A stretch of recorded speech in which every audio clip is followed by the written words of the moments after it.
Et salut à toutes et à tous, vous êtes sur la chaîne Driga Cognition, toujours dans l'acte de connaître. Ok, aujourd'hui je vais vous parler de la notion de fonction. Il y a déjà une vidéo qui est sur les applications subjectives comme je l'avais promis. Bon, et il y aura deux vidéos qui viendront sur la notion d'injection et de bijection. Cette fois-ci, on va régler le problème de fonction. Sans plus tarder, on va aller avec la définition d'une fonction et des explications claires. Fonction.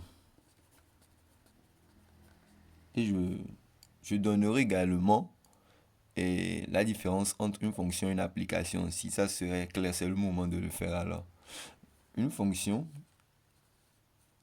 soit, je prends deux ensembles, soit L et M, deux ensembles. C'est bon? Deux ensembles, deux ensembles. Une fonction G est quoi? Elle a donné d'une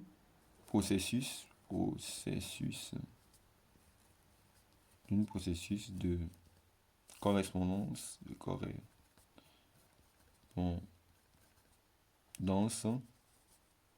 qui a un élément X de E et c'est pas de L, c'est de L ça. De L permet, parce que j'ai pris L et M, permet d'associer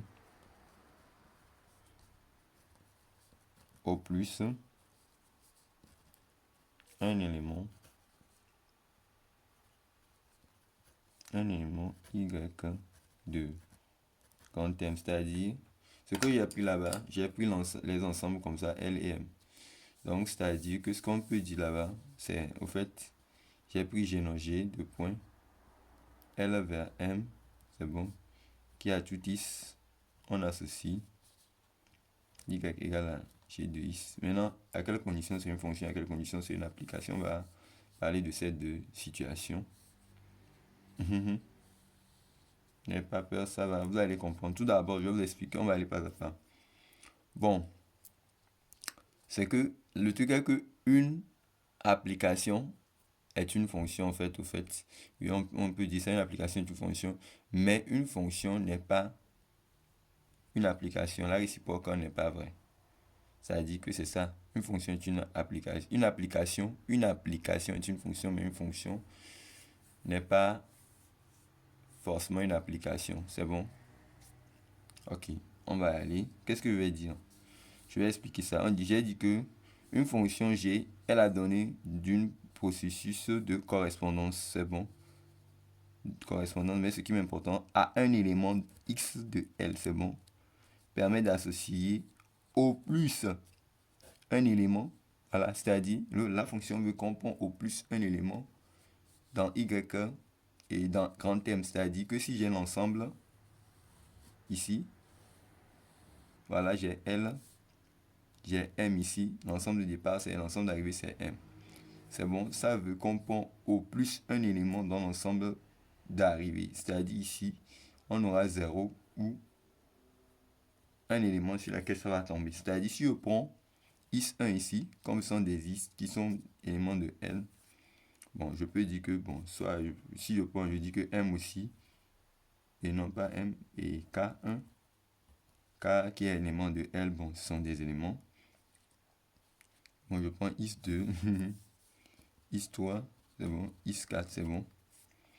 Bon, j'ai dit qui a un élément ici, j'ai précisé juste un élément. Donc l'élément, c'est pas tous les éléments en fait. Donc si je prends ici M1, M2, M3 ici, bon, je prends mon Y4 ici, bon, ce sont les éléments de grand M ça.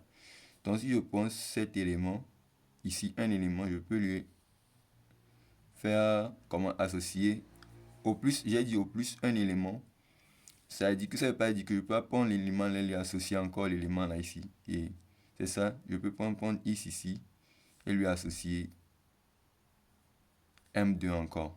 Mais je peux prendre K et lui associé M. C'est bon, les deux là, ils ont une seule image. Ça dit oui, il a plus 1. Bon, je peux prendre celui-ci et lui associer ceci. C'est bon, je peux prendre ceci et lui associer ici mes X4. J'ai dit que lui n'a pas trouvé d'image. C'est pour ça qu'il dit 0 ou 1. C'est-à-dire que c'est ça.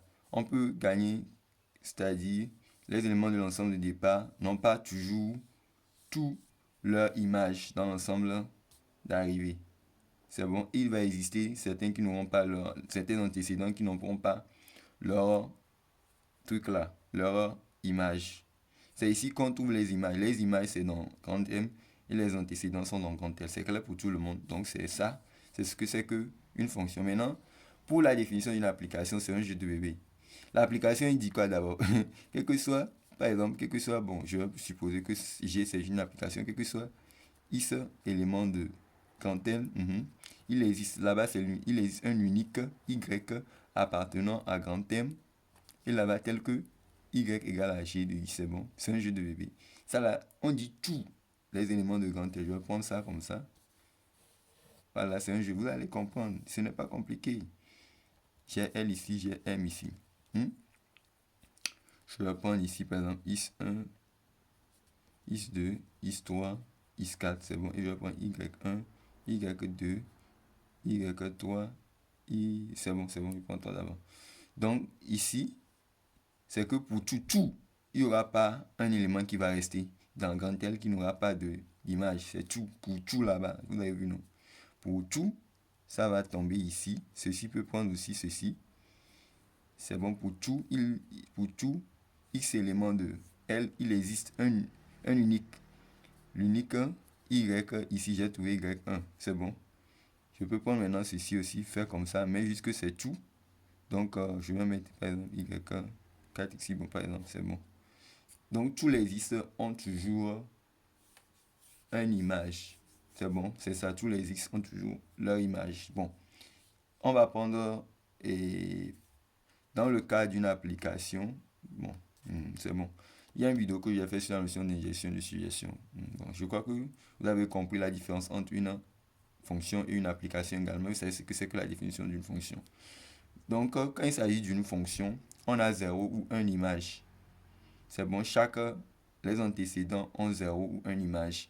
Mais quand il s'agit d'une application, tous les antécédents ont toujours une image unique. C'est bon, une image unique. Bon, c'est bon. C'est ça, il existe un unique Y, c'est ça j'ai dit. Et est-ce qu'il y a un problème? Ok. Donc, à la prochaine pour une autre notion mathématique sur la chaîne de la cognition, toujours dans la